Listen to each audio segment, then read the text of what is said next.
여러분, 혹시 요즘 정액량이나 발기가 예전 같지 않다고 느끼신 적 있나요?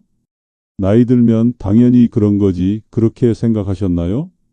꼭 그렇진 않을 수 있습니다. 안녕하세요. 저는 74세 평생 비뇨기과에서 진료해온 의사입니다. 45년간 수많은 남성 환자들의 고민을 곁에서 들으며 그들의 마음을 이해하려 노력했습니다. 반응이 느려지고 자신감도 떨어져 마음 한구석에 말 못할 답답함을 느끼셨던 환자분들을 참 많이 봐왔죠. 이걸 당연한 노화 현상이라고 치부하시는 분들도 계실 텐데요. 그 말도 맞습니다. 하지만 그렇다고 하더라도 확연히 달라질 수 있는 방법들도 분명히 존재하죠. 예전에 제 병원에 70대 초반의 신사 한 분이 찾아오셨습니다. 정말 간절한 표정으로 말씀하시더라고요. 선생님, 약 없이 자연스럽게 예전 같아질 수 없을까요? 하시면서요. 그분이 하신 말씀이 지금도 기억에 남습니다.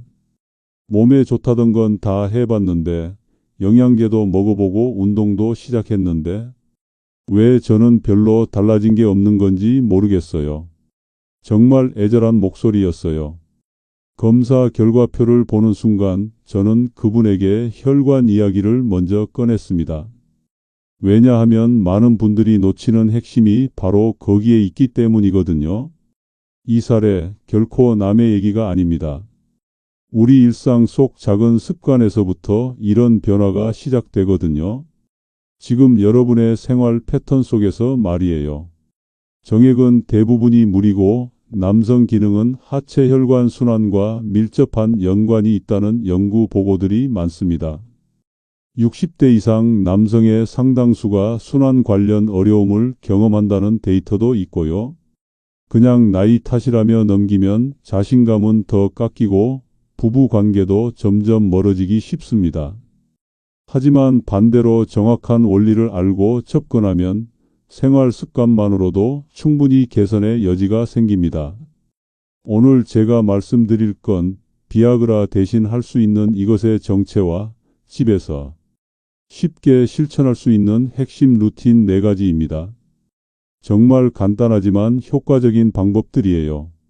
오늘만큼은 이 중에서 한 가지라도 바로 시작해 보세요.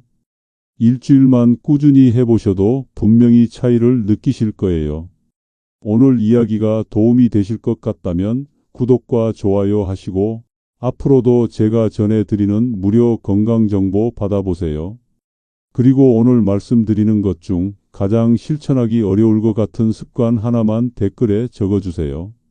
함께 고민해 보겠습니다. 그럼 지금부터 시작하겠습니다. 제가 현역에 있을 때 특별히 기억에 남는 사례가 하나 있습니다. 오래된 부부분이 오셨었는데 남편분은 70대 중반, 아내분도 비슷한 연배였죠. 남편분이 조심스럽게 말을 꺼내시더라고요. 선생님, 약 말고 자연스러운 방법은 없을까요? 이런 질문을 받을 때마다 저는 먼저 전체적인 몸 상태를 점검해 봅니다. 그분의 경우 혈압이 140대 85 정도로 경계선이었고 혈당도 공복 기준 110에서 115 사이를 오갔어요. 스트레스 지수는 높은 편이었고 하루 수분 섭취량을 물어보니 턱없이 부족했습니다. 혹시 평소에 꽉 끼는 속옷이나 바지를 입으세요? 하루 종일 앉아서 일하시나요? 물은 언제 주로 드세요? 이런 질문들을 하나하나 던져보니까 점점 문제의 실마리가 보이기 시작했어요. 그분뿐만 아니라 많은 분들이 비슷한 패턴을 보이시거든요. 거창한 병이 있는 건 아닌데 작은 습관들이 쌓여서 전체적인 순환과 기능에 영향을 주는 거죠. 마치 실 한 올 한 올이 엉켜서 매듭이 되는 것처럼 말이에요. 지금부터 제가 그런 환자분들께 늘 설명해 드렸던 핵심 포인트 4가지를 차례대로 풀어보겠습니다. 가장 기본적이면서도 가장 중요한 것부터 시작할게요. 많은 분들이 기능 저하를 단순히 나이 탓으로만 돌리시는데 실제로는 일상의 작은 습관이 큰 영향을 미칩니다. 특히 하체, 그 중에서도 고환과 해음부, 주변의 온도와 압박 상태가 순환에 미치는 영향을 간과하시는 경우가 많아요. 제가 진료하던 시절 자주 봐온 케이스가 있습니다. 꽉 끼는 청바지나 타이트한 속옷을 즐겨 입으시는 분들, 하루 종일 사무실 의자에 앉아 계시는 분들이 공통적으로 호소하던 증상들이 있거든요. 뻐근함, 답답함, 그리고 점진적인 기능 저하 같은 것들이요. 이걸 쉽게 설명하면 혈관은 고무호스와 같습니다. 고무호스가 뜨거운 곳에 오래 있거나 계속 눌려 있으면 어떻게 될까요?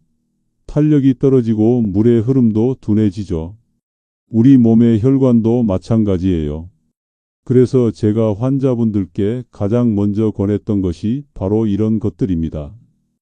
꽉 끼는 속옷이나 바지 입는 횟수 줄이기, 장시간 앉아 있을 때는 1시간에 한 번씩이라도 일어나서 가볍게 몸을 움직여주기, 노트북이나 핸드폰을 해당 부위 근처에 오래 두지 않기, 그리고 잠들기 전이나 샤워할 때 가벼운 두드림이나 스트레칭으로 순환 신호를 주는 것도 도움이 됩니다. 아주 간단한 방법이지만 일주일만 해도 하체가 덜 답답하다고 말씀하시는 분들이 정말 많아요. 이런 기본적인 순환 개선이 바탕이 되어야 다른 방법들도 제대로 효과를 볼 수 있습니다. 그렇다면 이제 먹는 것에 대해서도 이야기해 볼까요? 운동은 해야 한다고 알면서도 막상 시작하기가 어렵죠. 특히 나이가 들수록 지금 와서 운동이 무슨 소용이냐는 생각이 들기도 하고요. 하지만 하체 근육의 역할을 정확히 아시면 생각이 달라질 거예요. 하체 근육, 특히 종아리와 허벅지 근육은 혈액을 위로 올리는 펌프 역할을 합니다. 심장이 주 펌프라면 하체 근육들은 보조 펌프인 셈이죠. 근육이 수축했다, 이완했다 하는 움직임이 혈관을 눌렀다 놨다 하면서 혈류를 밀어 올리거든요. 제가 자주 사용하는 비유가 있어요. 종아리와 둥근은 제2의 심장이라고 불립니다. 이 근육들이 제대로 펌프질을 해야 아래쪽 혈액이 위로 잘 올라가고 전체적인 순환이 원활해지는 거죠. 그래서 복잡한 운동기구나 헬스장에 갈 필요 없이 집에서 할 수 있는 간단한 체중 운동만으로도 충분합니다. 스쿼트나 계단 오르기 같은 하체 운동을 주 3회 정도 한 번에 15분에서 20분씩만 해도 됩니다. 여기에 가벼운 유산소 운동, 빠른 걸음으로 20분에서 30분 정도 걷기를 번갈아 해주시면 더욱 좋아요. 무리하실 필요는 전혀 없습니다. 평소 건강 상태 범위 안에서 천천히 시작하시면 돼요. 정말 신기한 건 이런 운동을 꾸준히 하시는 분들이 다리가 가벼워졌다, 계단 오르기가 수월해졌다고 말씀하시면서 동시에 밤에 컨디션도 달라진 것 같다고 하신다는 거예요. 일상생활에 자연스럽게 섞어서 하셔도 충분합니다. 엘리베이터 대신 계단 이용하기, TV 보면서 제자리 걷기, 이런 작은 변화들이 쌓이면 큰 차이를 만들어냅니다. 다음은 정액의 재료에 대한 이야기입니다. 물은 많이 마신다고 하시면서도 실제로는 한 번에 몰아서 마시기를 하시는 분들이 많아요. 아침에 일어나서 물 한 컵, 점심 먹고 물 한 컵, 이런 식으로 말이죠. 하지만 우리 몸은 한 번에 많은 양을 처리하기보다는 조금씩 자주 공급받는 걸 더 좋아합니다. 정액은 대부분이 물입니다. 그리고 여기에 미네랄과 단백질, 그리고 여러 미량, 영양소들이 적절히 들어있어야 질감과 양의 토대가 만들어지죠. 이걸 요리에 비유하면 재료가 부족한데 맛있는 국물을 만들 수는 없는 것과 같은 이치예요. 몸의 재료가 부족하면 당연히 출력도 줄어들게 됩니다. 마치 연료가 부족한 자동차가 힘을 제대로 낼 수 없는 것처럼요. 그래서 제가 환자분들께 늘 권했던 첫 번째는 하루 종일 나눠서 물 마시기입니다. 1시간에 작은 컵으로 한 컵씩, 이런 식으로 조금씩 자주 드시는 거죠. 땀을 많이 흘리는 날에는 전해질 보충도 고려해 보시고요. 단백질은 가능한 한 식사를 통해서 먼저 채우시는 게 좋습니다. 생선, 계란, 두부, 닭고기 같은 자연스러운 식품들로요. 필요하다면 아연, 셀레늄, 비타민 D 같은 미네랄과 비타민을 고려해 볼 수 있어요. 그리고 아르기닌이나 시트룰린 같은 아미노산도 도움이 될 수 있다 수준으로 생각해 보실 수 있습니다. 다만 이런 보조 성분들은 개인차가 크고 기저질환이 있으시면 신중하게 접근하셔야 해요. 기초적인 재료들, 물과 단백질, 미네랄을 꾸준히 채우기만 해도 한 달 후에는 확실히 체감이 달라집니다. 여러 환자분들이 뭔가 에너지가 돌아온 느낌이라고 표현하시더라고요. 이제 많은 분들이 가장 많이 놓치는 마음과 습관에 대해 말씀드릴게요. 오래된 관계에서는 새로움이 줄어들고 서로에 대한 자신감도 흔들리기 쉽습니다. 이때 흡연이나 과음 같은 생활 습관이 더해지면 상황이 더 어려워질 수 있어요. 흡연은 혈관을 수축시킵니다. 니코틴이 혈관벽을 긴장시켜서 혈류를 방해하거든요. 과음 역시 신경계의 반응성을 떨어뜨릴 수 있고 다음 날까지 영향이 이어지기도 해요. 이걸 신호등에 비유해서 설명하면 혈관은 교통신호등과 같습니다. 니코틴이나 과도한 알코올은 빨간불을 더 오래 켜놓게 만드는 거죠. 반대로 긍정적인 자극과 심리적 안정감은 초록불을 켜는데 도움이 됩니다. 그래서 가능하다면 흡연을 줄여보려는 시도를 해보시고 음주는 과음을 피하고 적당한 간격을 두시는 게 좋아요. 물론 갑자기 모든 걸 바꾸기는 어려우니까 하나씩 천천히 줄여나가시면 됩니다. 더 중요한 건 파트너와의 관계에서 압박 없는 합의를 만드는 거예요. 서로 부담 주지 않기로 약속하고 새로운 형태의 친밀감을 찾아보는 거죠. 함께 산책하기, 가벼운 스킨십 늘리기, 진솔한 대화 나누기 같은 것들 말이에요. 제 경험상 이런 안전한 분위기가 만들어지면 몸의 반응도 자연스럽게 따라오는 경우가 많습니다. 긴장이나 불안이 줄어들면서 혈관도 이완되고 전체적인 컨디션이 좋아지거든요. 한 환자분이 이런 말씀을 하시더라고요. 약을 먹는 것보다 아내와 마음이 편해진 게 더 큰 도움이 됐다고요. 정말 인상 깊었습니다. 안정감과 편안함이 쌓이면 몸의 반응도 점점 자연스러워집니다. 이제 지금까지 말씀드린 내용들을 정리해 보겠습니다. 지금까지 4가지 핵심 포인트를 말씀드렸는데 이걸 한 문장으로 정리하면 이렇습니다. 순환을 돕고 펌프를 강화하고 재료를 채우고 신호를 개선하는 것이 핵심입니다. 첫 번째, 순환 개선입니다. 하체 혈관의 온도와 압박을 관리하는 것이죠. 꽉 끼는 옷을 피하고 오래 앉아 있지 말고 가벼운 마사지나 스트레칭으로 순환을 돕는 겁니다. 두 번째, 펌프 강화입니다. 하체 근육을 키워서 혈액을 위로 밀어 올리는 힘을 기르는 거예요. 스쿼트, 계단 오르기, 가벼운 유산소 운동이 도움됩니다. 세 번째, 재료 보충입니다. 수분과 미네랄, 단백질을 꾸준히 공급하고 필요하면 일부 미량 영양소도 고려해 보는 것이죠. 네 번째, 신호 개선입니다. 흡연과 과음을 줄이고 파트너와의 심리적 안정감을 높이는 겁니다. 이 4가지가 서로 맞물려 돌아가면 약물에 의존하지 않고도 자연스러운 개선을 경험하실 수 있습니다.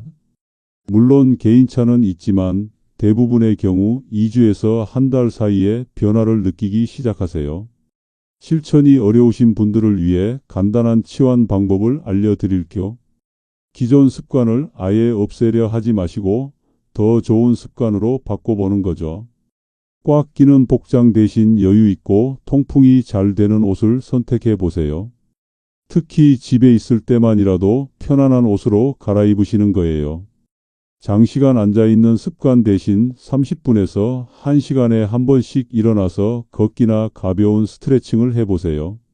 화장실 갈 때, 물 마시러 갈 때 이런 자연스러운 타이밍을 활용하시면 됩니다. 물을 몰아서 마시는 대신 하루 종일 나눠서 마시는 습관을 들여보세요. 작은 물병을 옆에 두고 1시간에 한 번씩 한두 모금씩 드시는 거죠.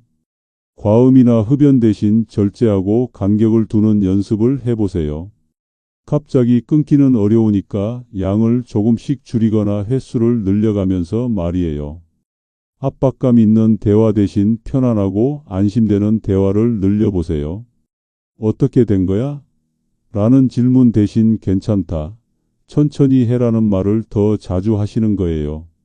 이런 작은 변화들이 쌓이면서 전체적인 컨디션이 달라집니다.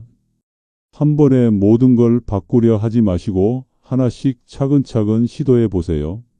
실천할 때 가장 중요한 원칙은 작게, 꾸준히, 안전하게입니다. 무리해서 갑자기 많은 걸 바꾸려 하면 오히려 포기하게 되거든요.